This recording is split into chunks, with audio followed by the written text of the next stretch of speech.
Good morning everyone, welcome back to my channel. If you don't know me, my name is Rudy Venter.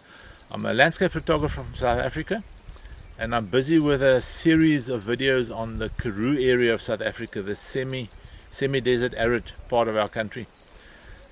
Normally this time of the morning I would be chasing a sunrise, being out early chasing a sunrise, but the prediction for today was no clouds, and there are no clouds, but that is absolutely fine because what we do have this morning is a full moon. So my plan is this morning to try and incorporate the full moon into an image or two that features maybe one of our trees, our very special shepherd's trees, and maybe the moon setting behind the mountain, because we have a mountain in the direction where the moon's going to set. So please join me while I try and create a few images. I have to work quickly. I've only got a few minutes before the moon drops below the horizon, but thanks for joining me. Here we have the first image of the morning. As I said earlier on, not exactly perfect light because there's going to be no clouds, but what we do have this morning is a full moon. And I don't know if you can see it in the video, but it's just between the branches of that shepherd's tree on the horizon. So my first exposure this morning is 2.5 seconds f11 ISO 100. Now I'm also going to shoot it at quite a high f-stop, maybe 22, to try and ensure that I've got enough depth of field to get at least the mountain and the back in focus as well. It's basically focused at infinite now. 10 seconds f22 ISO 100. Here we have the file that results from the merge of the two exposures. I use Lightroom merge to merge the two files, and it is actually quite a nice file. Some detail in the foreground. The moon is very nice, it's not burnt out, and I like the way that the relatively long focus length compresses the background so that the moon is relatively large in the image. The longer lens you use, the larger the moon would be. For my first process version, I didn't do much to the image. I just lifted the shadows a bit more, it was a bit dark, and just made sure that the moon, the highlights of the moon didn't get out of hand. But I didn't really like this version. There's too much clutter and dead space towards the left. So what I ended up doing is I ended up cropping the image into a more square format. I think this is the one that I really like. The composition is a bit better, and I love the texture on the tree trunk, the detail in the moon, and even though it's a slightly darkish image, I think it's a very moody image. And just for fun, I also converted it to a black and white image. I simply converted it to black and white, and then I made sure that the highlights, I lifted the highlights a bit and dropped the shadows. I wanted more contrast. But I think the end result is actually quite a pleasant image. I quite like this composition. And not only do we have the moon, we've got the very characterful tree, and then also on the left hand of the tree we've got some cacti I should say. The moon is going to drop below or behind the mountain in a few minutes, so I'm quickly going to capture a couple of images. No need to exposure bracket this morning with the sun behind me. The sunrise is going to be behind me in the next few minutes. So we're shooting at f22, which is maybe a bit high. Diffraction becomes an issue on this camera, but 8 seconds f22 ISO 100. I'll also take a shot at a more reasonable, let's make it f16, which drops it down to 3.2 seconds. Much more manageable. The sky is also getting a bit of color. We are into almost at the end of blue hour, so fortunately the sky is not totally featureless at the moment. I'm going to have to slightly underexpose one shot. I specifically want to do that so I can get maybe a bit of detail on the moon. I'm going to be underexposing it at maybe 2 stops. I think that'll work well for the moon. I am slightly further away than normal from the tree. The idea being that I want to compress the background a bit, so I'm shooting at about 100 millimeters at the moment.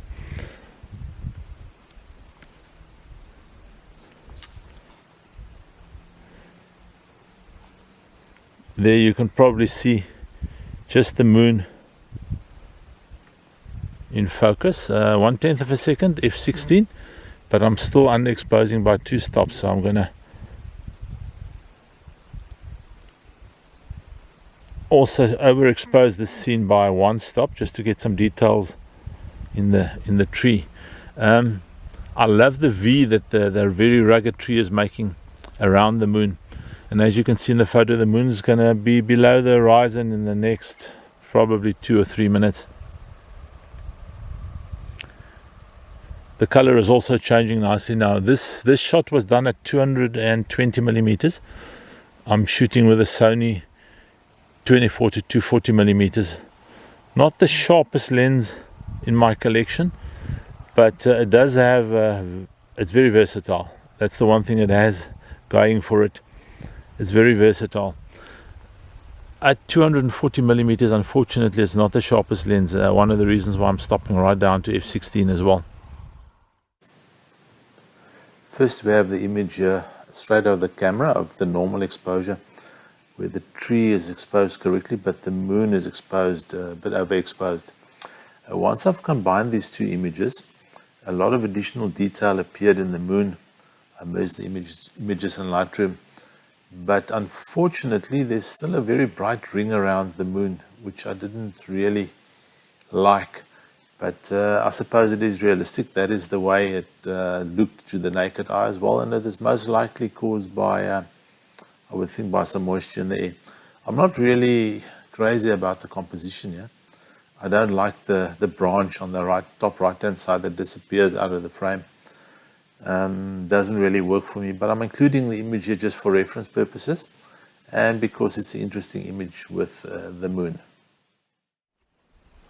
With the moon now just touching the horizon, which happens to be a small mountain, I'm quickly going to take a few more shots just to make sure that I've got maximum use of the moon. Once the moon is gone, I'll be concentrating on just some more intimate shots, or shots specifically where the sky is not important, because we're not going to have a pretty sky this morning. There's not a single cloud in sight, but that was as predicted, and I'm happy with that. I really wanted to make use of the moon this morning. Here we have the final image of the moon as the moon just slips behind the mountain. My composition is very similar to one of the earlier ones, with the moon between the branches and a bit of the cactus showing in the front. The light is quite nice. There's also a bit of color in the sky, pink towards the top, a bit blue towards the bottom. And as you can see in the final version of the image, there's also some color on the top of the tree as the first light hits the top of the tree. I didn't do much to this image in post-processing. Just lifted the shadows a bit as per usual, and just made sure that the highlights were bright enough to show some detail on the tree. Well, I now have the moonrise image captured. Hopefully it's usable. I'm also now waiting for sunrise to give me a bit of side light. Well, not necessarily sunrise, but for the sun to at least get a bit higher, because it is still relatively dark. But this tree behind me, the shepherd's tree, I want to do a couple of more intimate shots on it this morning. I'm hoping for a bit of colored light on the bark, the white bark, which I think would make quite an interesting image.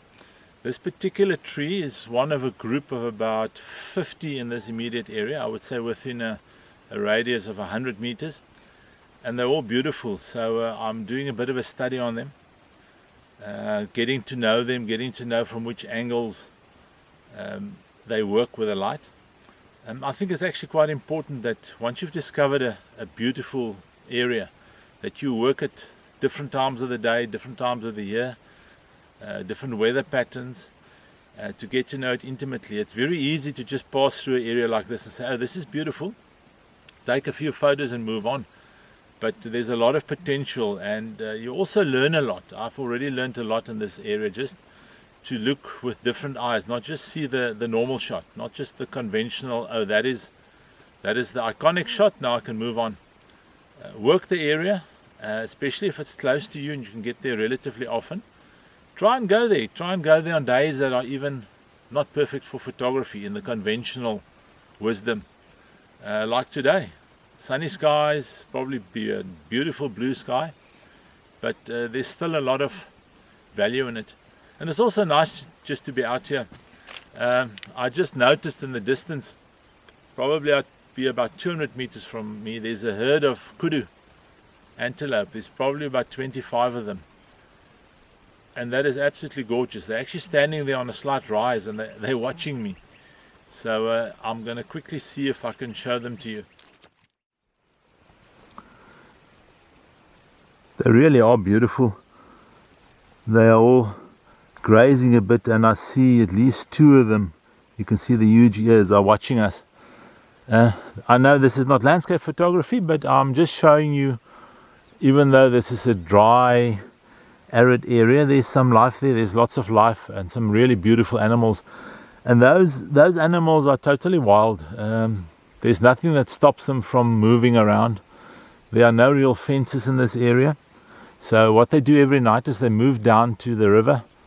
They drink. There's a river with some standing water. It doesn't flow all the time, but there's always a bit of water. And then in the morning, early morning, they normally slowly move up into the mountain to try and get away from civilization. But it's beautiful, and I haven't seen them this exposed for quite a while. They're relatively tame. They are cautious, but they are tame.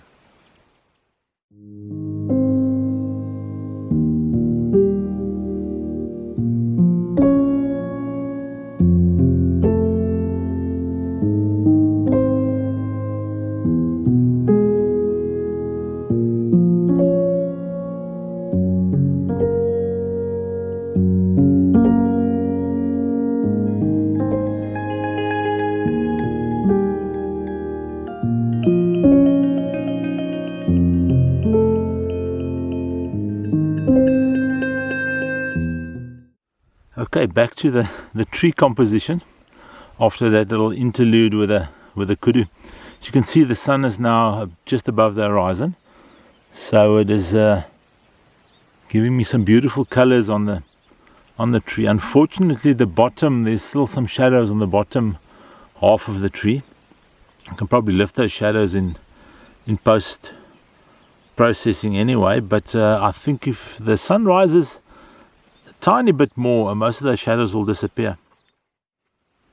I think this composition is nice, very simple because of the lack of any clouds in the sky, but what it does show is that this lonely tree in the middle of nowhere, it kind of accentuates the loneliness, and it's facing a very hot and harsh day, because we're probably going to have temperatures in the late 30s, maybe even up to 40 degrees Celsius today, which is quite rough. Shooting this at f10, 1/25 of a second, ISO 100. Beautiful early morning light on the tree. I'm going to shoot it with overexposed slightly, maybe one stop or so. I just want to make sure I've got enough detail in the foreground. I think one stop is fine. 1/13 of a second, f10, ISO 100.